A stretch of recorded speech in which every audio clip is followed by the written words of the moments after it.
Welcome to day one of Baskerville Historics 2024. And this year, local legend Tim Craggs has prepared the car. As usual, we're set up next to Julian with his Datsun 1600 and Lachlan Thomas with his Escort. And there's a familiar sight of Julian working on his car. All the upgrades at Baskerville look fantastic. I love Thursday at Historics. Kind of turns into a bit of a museum. Chevy Monza. There's Greg's lovely Escort, local legend and sideways enthusiast David Walden. But the true stars of this year's meeting are the twin Brabham BT58 Formula 1 cars from 1989. Originally piloted by Stefano Modena and Martin Brundle, these machines are absolute artwork in their blue and white livery. This is Lachlan Thomas's big Formula 5000 car. Absolute weapon of a thing, big motor, big wings and massive slicks. The driver sits in between two fuel tanks, but this car is beautifully presented and sounds phenomenal.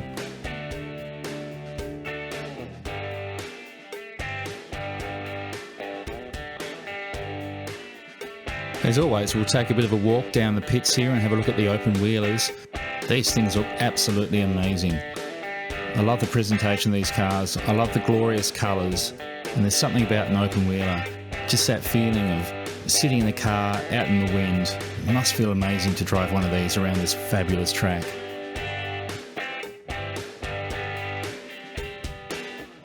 Again, doesn't that orange just look amazing on this car?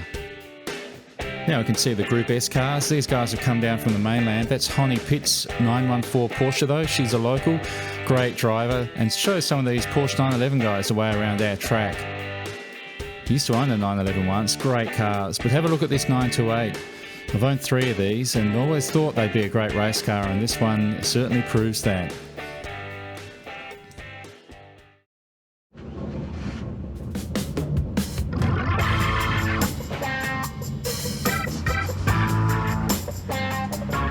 And now it's time to head out for qualifying on Friday afternoon. We spent most of Thursday working on setup for the car, and it's actually the first time we've put that much work into making sure this car handles. Here we go, heading up past Greg there. Tim said it was important that we get out early for qualifying, and I can actually see why, because we've got a nice clear track ahead of us, which is something I've never really had before. But there goes Lee Forrest. He understands the importance of getting out there early as well, and away he goes, but we might see if we can hang on to the back of him up through the S's here. The aero on our little BMW means that we're pretty good through those, but now we're going to come down a couple of laps later and head past Julian. This car actually caught fire last year, and Julian's done an amazing job to get it back and have it on track here for Historics this year. Looks great. Sounds okay too, so anyway, we'll duck up here through the tight sweeper under the bridge, and there's John Madigan and his little Alpha Sud.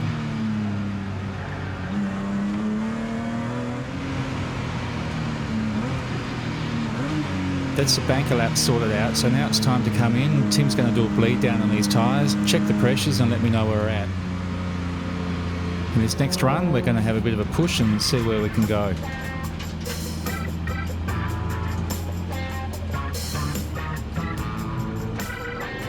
So Tim's going to check those tyres and give the driver a bit of advice on what to do next.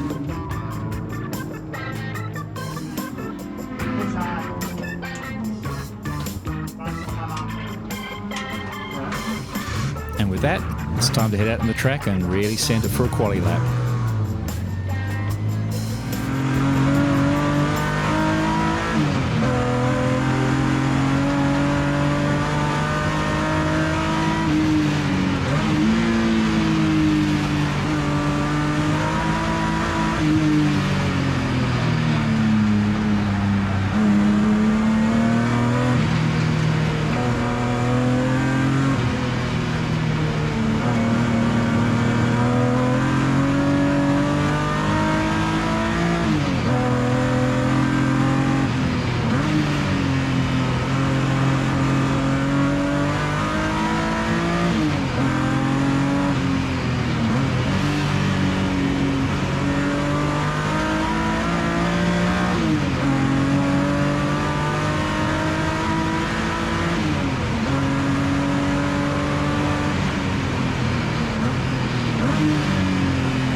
after that, once again, Tim had me on the weighbridge.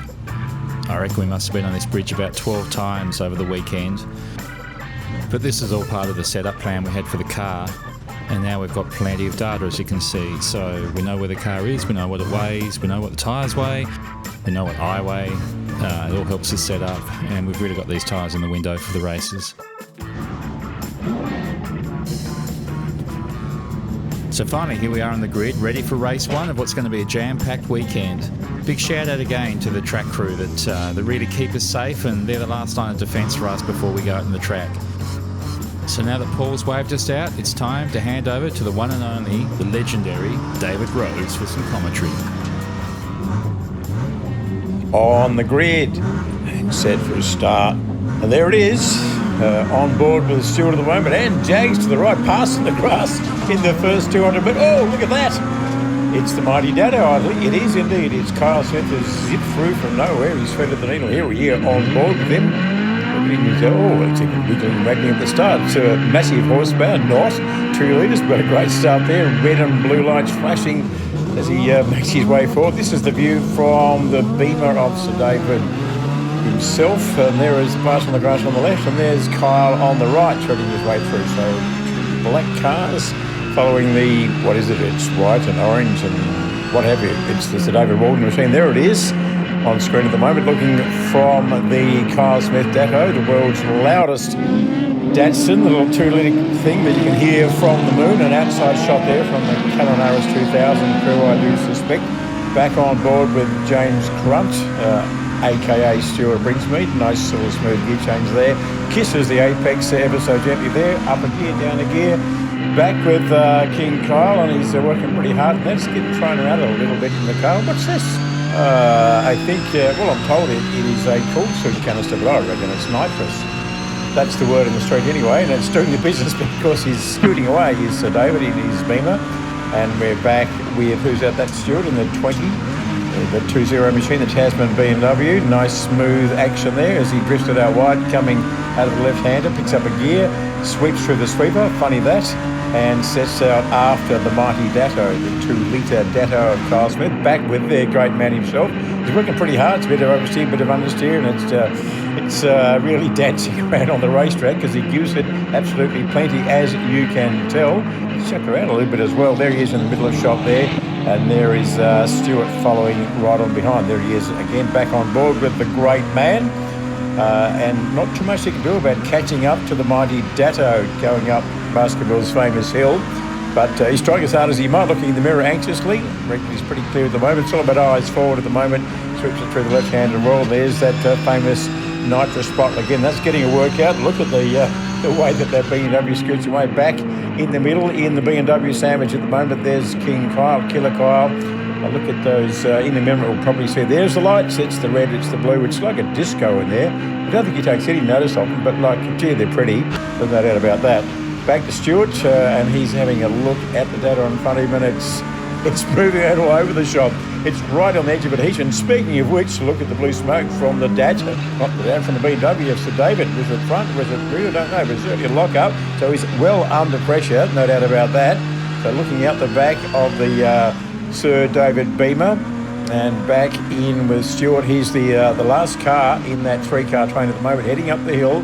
A little bit closer, yes, perhaps a little bit. Very smooth on the gear change, I notice, and that's something that he's quite renowned for. He's easy on the gear, or maybe I should say easy on the mechanicals, in case it gets misconstrued. But you know what I mean. He's nice and smooth and looks after the mechanicals as best as he can, or as best, I guess when you're paying the bills, that's how it sort of rolls. We're a bit fixated on this nitrous bottle, aren't we? I guess it's getting lower and lower and lower as the laps unfold. Late break in there by Stewart. He's pretty determined to try and catch up with the car in front.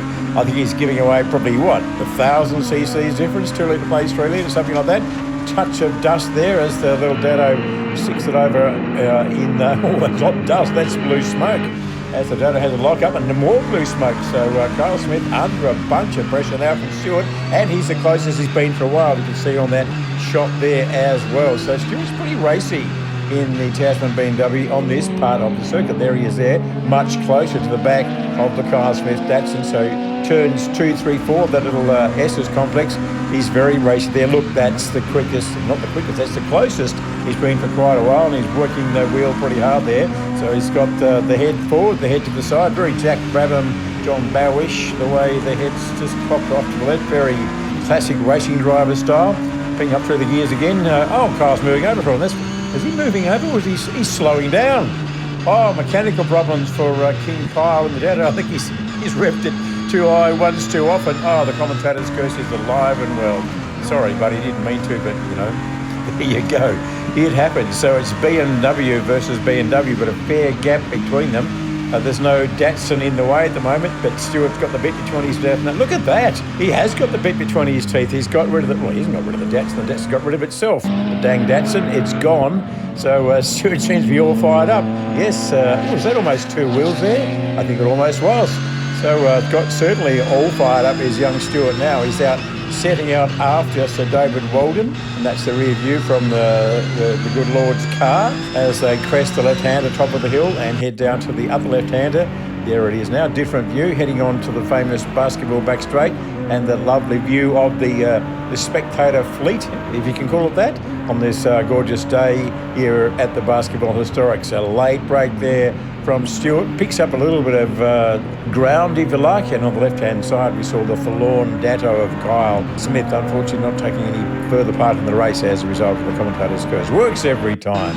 Anyway, getting closer. Is he? No, he's actually lost a little bit of time. He being Stuart Hunt, or is it James Brinsmead? I don't know. There he is again. There's understeer there. It was oversteer, turned into understeer, so it just loses a bit of time there. I think the tyres possibly past their best. Having said that, he's as close as he's ever been. So it's a do-or-die effort there from Uncle Stuart Brinsmead. Loving his outing in his BMW. Oh, there's another one. They're everywhere. Back with James Crunt again in his black helmet. Smooth gear changes again. That's his hallmark, no doubt about that. And drifts it ever so nicely out on the ripple strip, coming on to the back straight again. Again, that nitrous doing the job beautifully. I would have thought he'd almost run out by now. Look at that. He just scoots away. I think it's supercharged and turbocharged as well. I don't know. We'll talk to the scrutineers later. So almost outbreaking himself there to Stuart, but he's pretty keen to get on with it. There's the offending item. That's the secret weapon in the Sir David Walden. I think, are we going to get a look at the great man? Oh, no, we're not. Just a bit of a silver helmet there, but I thought we're going to maybe see a bit of the aviators there for a moment. Oh, look, we do. Look at that. Too cool for school. Oh, that's the epitome of a cool race driver. That is for sure. Anyway, outside shot again, thanks to the videographers from Calinaris 2000. And back in, on board, I should say. Well, first it was Stuart, and now we're looking rearwards out to the black Beamer. The laps are counting down here. Couldn't be too many laps to go, or left to go, I should say, for David to hang on and for James Crunt in the black Beamer to try and do something about overtaking the redoubtable, what is it? It's blue and it's white and it's orange, and there it is in front of us. It's a multicoloured, multifaceted car, much like its driver, fair to say. Again, nice little catch up there under brakes by Stuart, but getting on the power nice and early and hitting that nitrous button hard as he possibly can was Dave. But I think it's done the business for him. I reckon that's the end of the race. It looks a bit like that. It certainly is. There's a time-honoured side-by-side on the cool-down lap. Yeah, good on you, mate. Yeah, thanks very much. And what Stuart's really and actually thinking is something we probably can't tell you. You'll have to ask him yourself.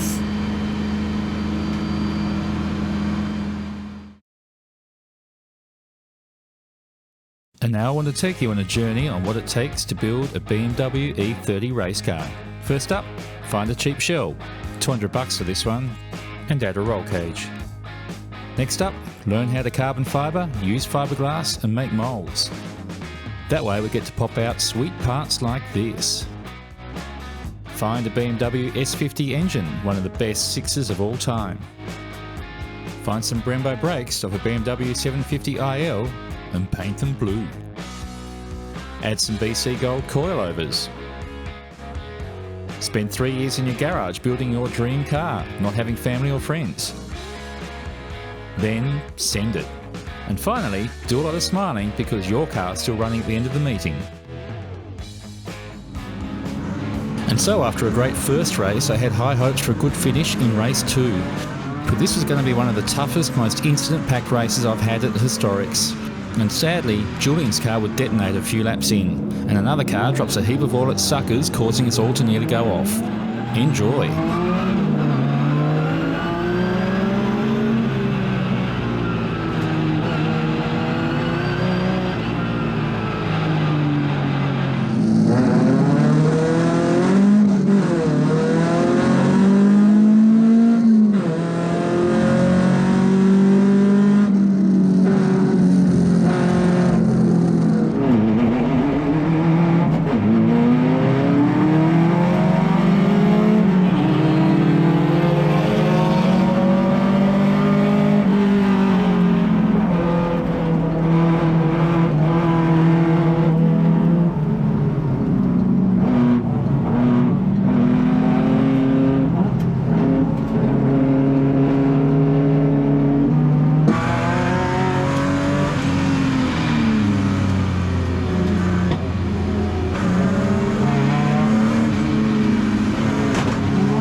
And so we've ended Saturday with a little bit of damage.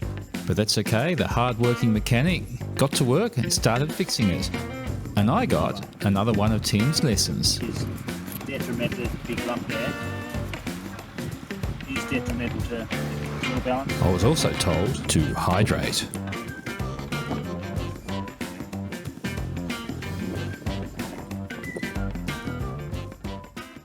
So after a good night's sleep, we arrived bright and early for the final day of racing. And while Tim did some mechanicking stuff, I wandered off and had a squiz at some cars. I remember this Supra from back in the day. It's still a stunning bit of kit. There's always a huge variety of cars to look at Baskerville Historics. And sometimes we get something pretty spectacular like this.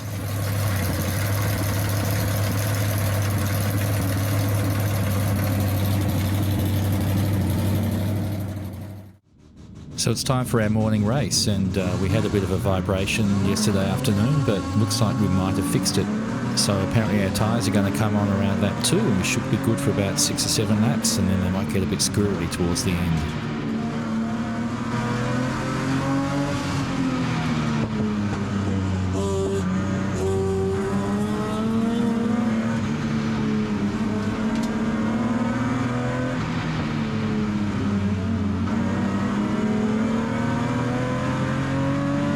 But sadly for us, what we thought was just a vibrating damper or a vibrating coilover actually turned out to be some studs, and one of them snapped.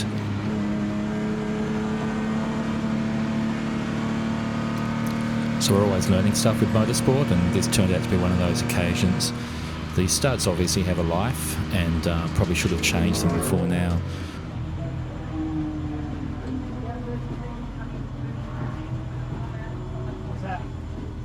So once I got back into the pits, it didn't take Tim long to work out what the problem was. Lucky I had some spare studs at home, so it was a quick drive back.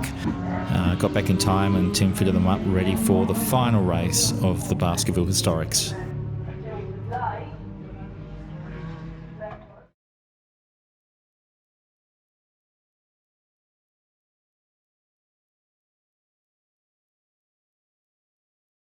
So given I'll be starting off the back of the grid, I thought it might be best just to start from pit lane. I haven't actually done a start with these smaller cars. They're all having their own race. It's really want to get in their way, but also not knowing what they start like, I thought it might be good to give them a bit of space, and I can just come through from the back. As it turned out, it was a pretty good decision. It's the last race for me for the meeting, and they've got nothing to lose here, so let's just have a bit of fun.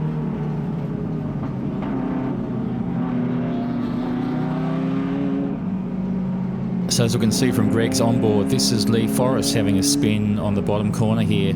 I'm not sure if he got turned around or if he just lit it up too early, but it was good that I was starting from behind and wasn't caught up in that.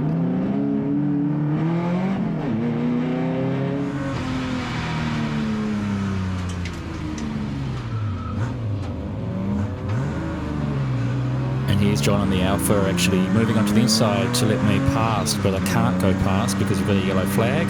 So we need to wait till we get to the top here before we can really light it up and get stuck into getting past some of these smaller cars.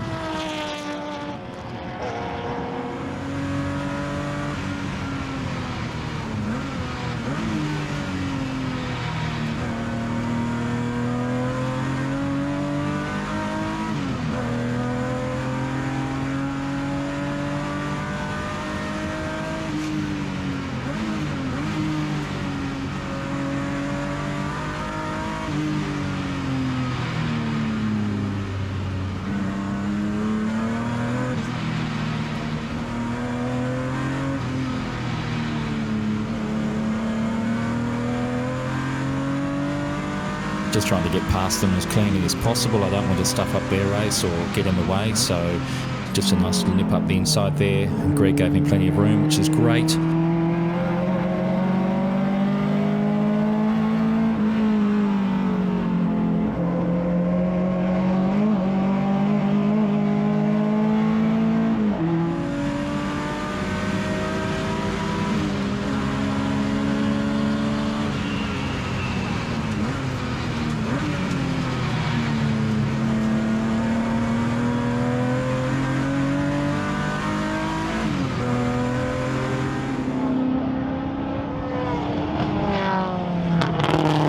Here's Mr. Duggan being very gentlemanly and giving me enough room to get through on the inside there.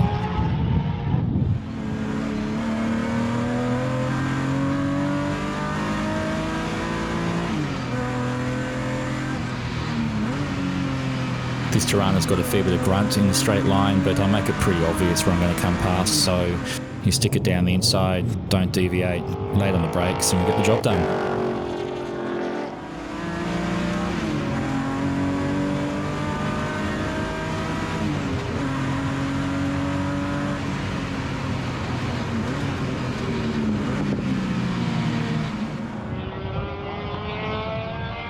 And that's it for Baskerville Historics 2025. We've got a mostly straight car, and at last I can say we've got it handling like it should.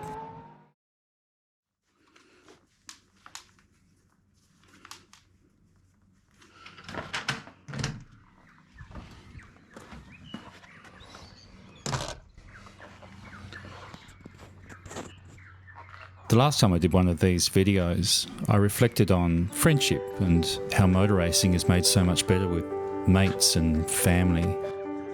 But this year, I was thinking something different. I was thinking about all the things that we experience alone, like sneaky training without your running mates, a beautiful morning that no one else is there to experience, the calm beauty of a deserted harbour, the crisp air of a spring morning, a perfect sunrise over a stunning river. But there are other moments that seem extraordinary.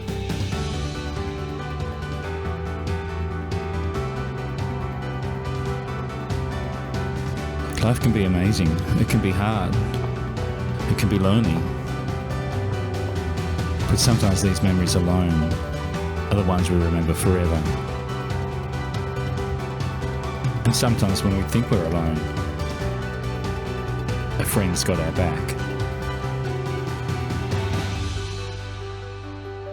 We live in this incredible place full of old things. It's a stunning city.